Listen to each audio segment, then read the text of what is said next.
This wreath is made up of some simple watercolor flowers, and I have some watercolor flower videos that you can go back and watch if you want to know a little bit more about the technique for the roses that I do at the bottom of this wreath.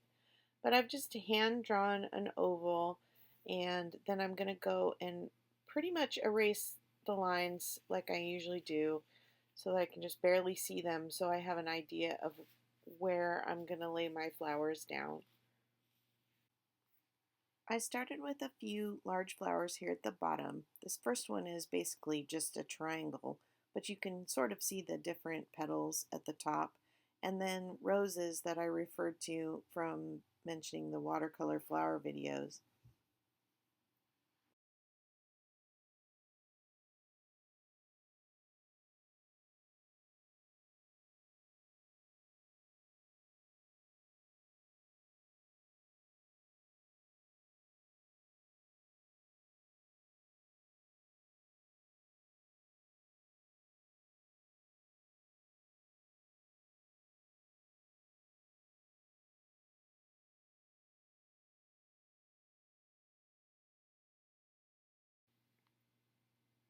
So I'm just using a couple colors here that blend nicely together.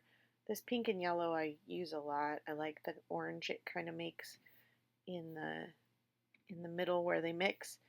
And you want to just start lightly and then add color as you go. And I'm totally breaking my own rules here out of uh, speed. A lot of times, we learn the rules so we can break them, right? So here's the leaves that I'm just kind of putting in, and I'm coming. I want things to kind of blend and mix together a little bit here, and although the green and the pink are probably not going to make a real great color, so I'm trying to be a little careful with that edge. But I am touching the base of that flower you see that's more like the closed daisy. I went ahead and touched the bottom of that because I actually want it to look like a little bit of leaves at the bottom of the flower at the base of the stem. So you'll see me do that again with this one on the other side as well. So another kind of closed daisy, and then these another larger rose and some more leaves.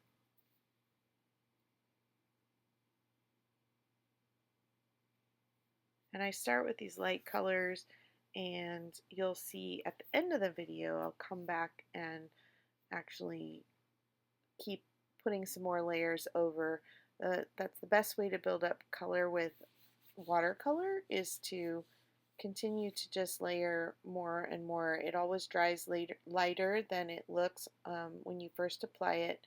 So if it's not vibrant enough for you, you can just wait till it dries and come back and put another layer of color over until it's the shade you want it.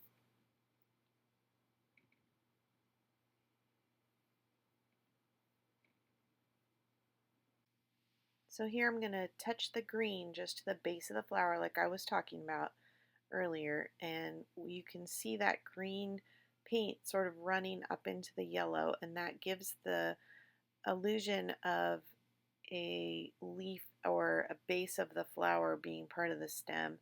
And then I'm just going right over my other flower there and just dabbing just a little excess liquid off, and because it got a little too much there, and I'm just going right over the top of my other flower to get the leaf where I want it.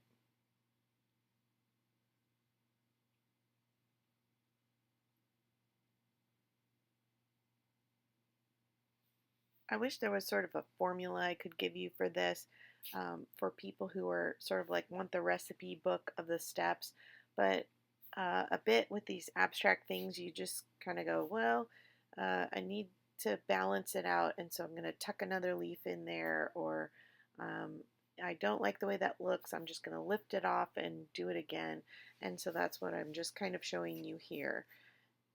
You wouldn't have to do these big flowers at the bottom.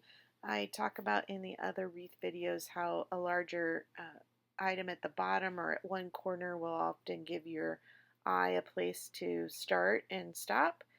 But you could just do these little flowers all the way around the wreath, and they're very simple. So you can see it's literally like 4 or 5 brush strokes.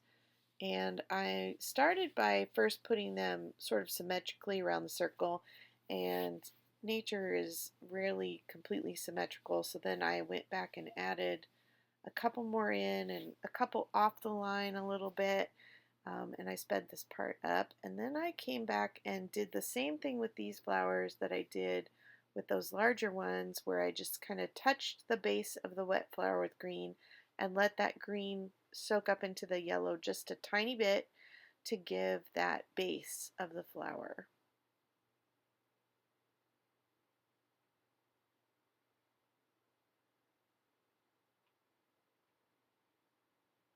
And then I came back in and just put a little bit of stem in for these yellow flowers. And I didn't connect them all the way, you'll notice, because now I'm going to come in and do the same kind of flower in a second color and add a few out to the edge there, and but mostly sticking right along the direction of the oval that I had drawn in pencil. And then you'll notice here the flowers kind of change direction on this bottom right hand side. So they're all kind of staying in the same direction, going up and over the arch, and then just a few are coming up from the bottom right there, facing upwards. So there's going to be just a little margin of a gap um, in my wreath there. So this is what I mentioned earlier about coming back in and just intensifying color, or maybe changing the shape of this leaf a little bit. It's fine to come back and fine tune some of those things once the paint is dry and you decide you want a different look.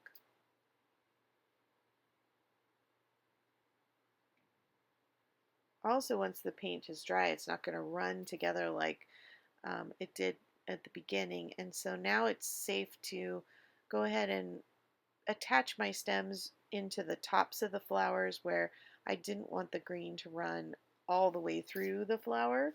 So I definitely waited for them to dry before I came back and put the stems in.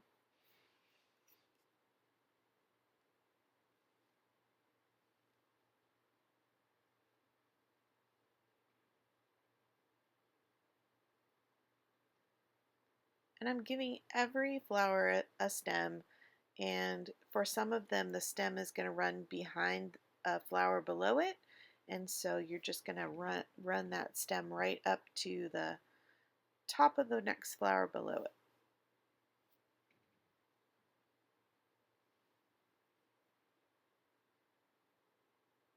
Just a quick dab where I got a little too much water there.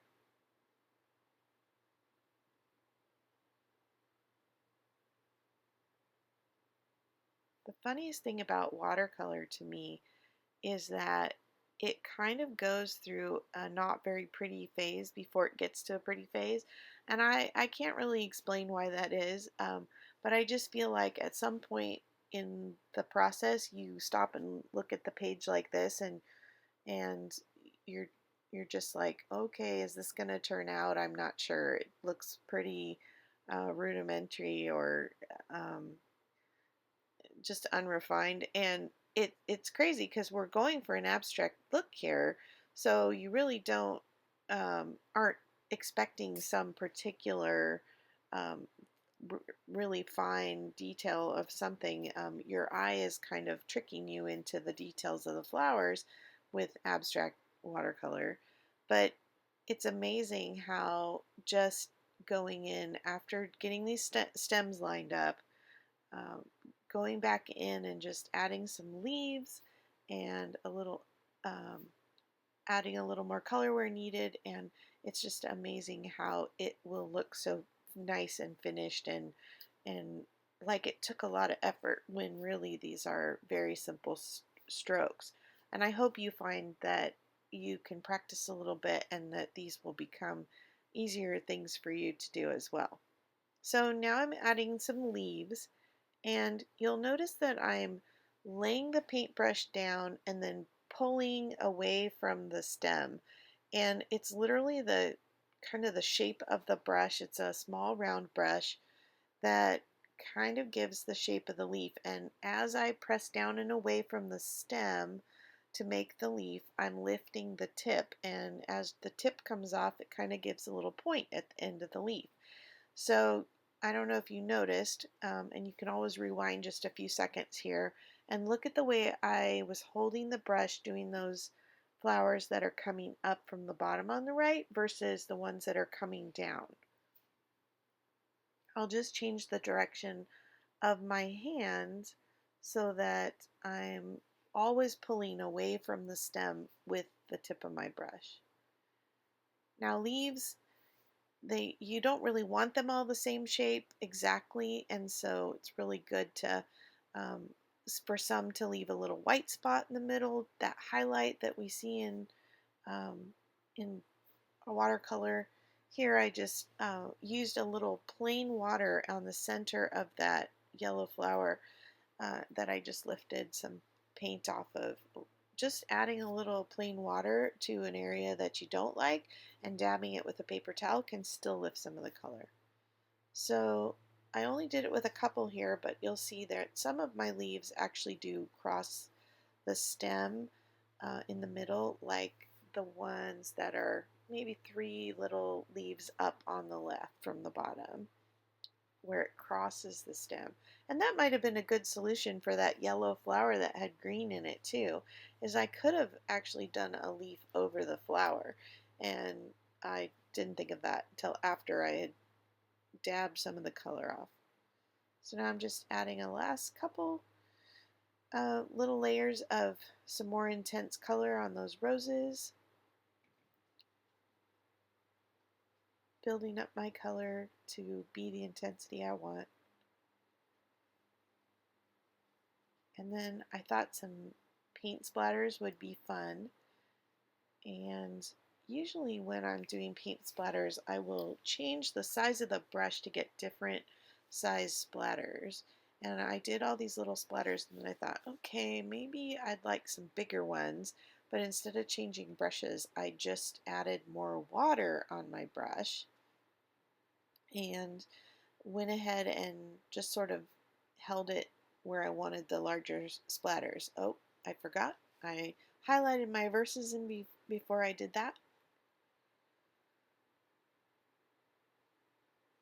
Sometimes there's just too many good things on one page to do the hand lettering to write them all out. So there's some of my bigger drops.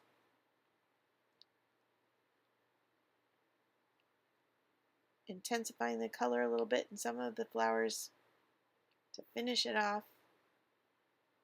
I hope you'll watch some of the watercolor flower videos and try some of the simple flowers in the shape of a wreath.